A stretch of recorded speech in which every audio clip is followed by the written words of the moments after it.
पीले दांत वाली बहू। रंजना कभी ब्रश नहीं करती थी।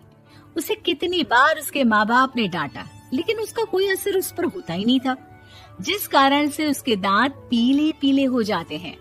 शादी के बाद।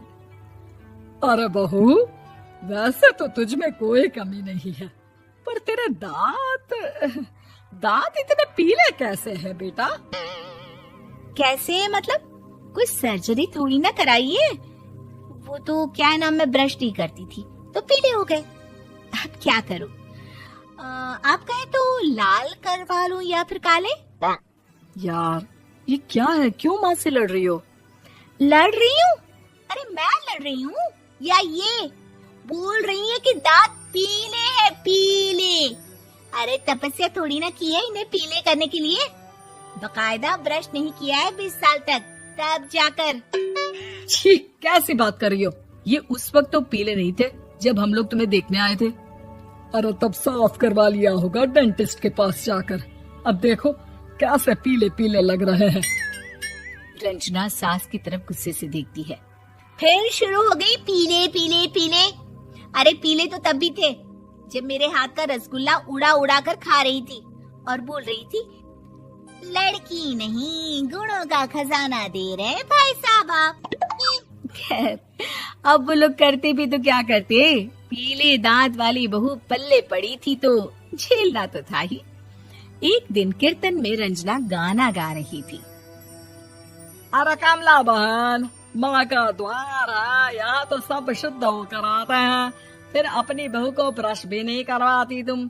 दूर से पीले पीले दांत भक्ति में बाधा उत्पन्न कर रहे हैं। अरे कोई 2 साल के बच्चे थोड़ी ना लेकर आई हूँ मैं बहू बनाकर। अच्छी खासी लड़की है, अरे कैसे करवाऊं ब्रश? ये तो उसे खुद करना चाहिए ना।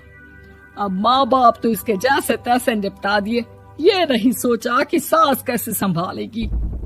सास बहू को लेकर घर आ जाती है, लेकिन सोच लेती है कि अब इसे लेकर कहीं नहीं जाएगी। अगले रोज बहू कहती है, अरे क्या हो गया, मंदिर नहीं जाना क्या? कीर्तन का वक्त हो रहा है। मेरी मधुर वाणी से कान्हा जी जागते हैं और सोते हैं। आप तो जानती है ना उनकी भक्ति में कितना मन लगता है मेरा। वो क्या है ना, तबीयत ठीक नहीं लग रही है मेरी, आराम करूंगी मैं। तबीयत ठीक नहीं लग रही? अभी तो मिथुन के गाने पर नाच रही थी आप, और अब बोल रही है कि तबीयत ठीक नहीं लग रही। अरे भक्ति में मन लगा लो सासू माँ, ऊपर जाना है, क्या मुंह दिखाओगी आप? हाँ? सास को बहू की बात पर गुस्सा आ जाता है। मैं क्या मुंह दिखाऊंगी, इसकी चिंता तो ना कर, समझी? अपने मुंह की चिंता कर, जो ये पीले पीले दांत लेकर हर जगह पहुंच जाती है। पता है लोग कितना मजाक बनाते हैं। ना जी ना, मैं नहीं जाना कहीं तेरे साथ।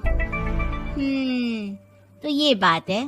कोई ना, मत जाओ, मैं अपने कमरे में ही बैठकर भक्ति कर लूंगी।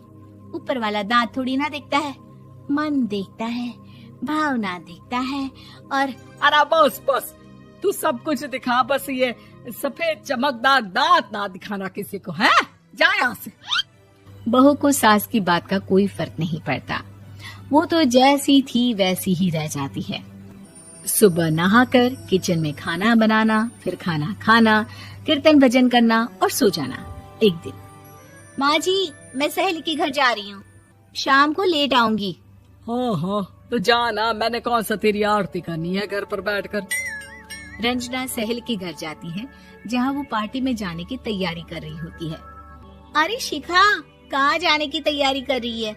मैं गलत वक्त पर आ गई क्या? अरे नहीं यार, उल्टा सही वक्त पर आई है।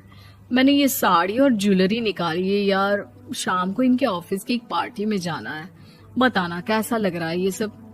नहीं यार, इस ड्रेस के साथ तो वो वाली ज्वेलरी अच्छी लगेगी। हाँ, सही बोल रही है, मैंने ध्यान ही नहीं दिया। वैसे तो हमेशा से मस्त फैशन सेंस रखती है। तो बड़ा जाती होगी ना पति के साथ पार्टी में। रंजना कुछ नहीं बोलती, बस सोचती है कि यार काश ये बात सही हो जाती, पर मैं क्यों नहीं जाती पार्टी में? क्या इन लोगों की कोई पार्टी होती नहीं होगी? रंजना घर आती है और रात में पति से सवाल करती है, एक बात बताइए, आप मुझे किसी पार्टी में क्यों नहीं ले जाते? क्या आपके यहाँ ऑफिस में पार्टी नहीं होती? पति बेचारा क्या कहता कि दांत पीले हैं तुम्हारे इसलिए। अरे कोई पार्टी होती नहीं हम लोगों के ऑफिस में, तो कहाँ से लेकर जाऊं? और मार्केट, मॉल, कहीं वीकेंड घूमना, कहीं तो। अरे यार सारे हफ्ते में एक छुट्टी मिलती है, तो सोचता हूँ कि आराम ही कर लूं। क्यों?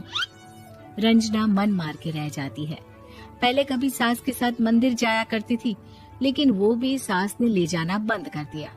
घर बैठी बैठी रंजना बोर हो जाती है। तभी उसे आइडिया आता है और वो मायके जाने का सोचती है। सासू माँ, 2 दिनों के लिए मम्मी के घर जा रही हूँ। अच्छा अच्छा ठीक है, आराम से जा। और हाँ, माँ से कुछ अच्छी आदत सीख कर आना कि कैसे शरीर के हर भाग की तरह दांतों की सफाई भी जरूरी होती है, समझी? शुरू हो गई ना आप। वो लोग आपकी तरह नहीं है कि छोटी छोटी बात का बतंगड़ बना दे। उन लोगों के लिए मैं मायने रखती हूँ, ना कि मेरे पीले पीले दांत। रंजना माँ को बिना बताए उन लोगों को सरप्राइज देती है, लेकिन जैसे ही वो दरवाजे पर पहुंचती है, अंदर देखती है कि घर वाले कहीं जा रहे होते हैं। अब माँ, काश रंजना दीदी के दांतों वाली प्रॉब्लम नहीं होती, तो वो भी हम लोगों के साथ चलती ना बुआ जी की बेटी की शादी में। हाँ बेटा, लेकिन अब उसे कौन समझाए कि उसको उसके पीले दांत नहीं दिखते, लेकिन उसके आसपास के लोगों को कितना एम्बैरेसिंग फील कराते हैं।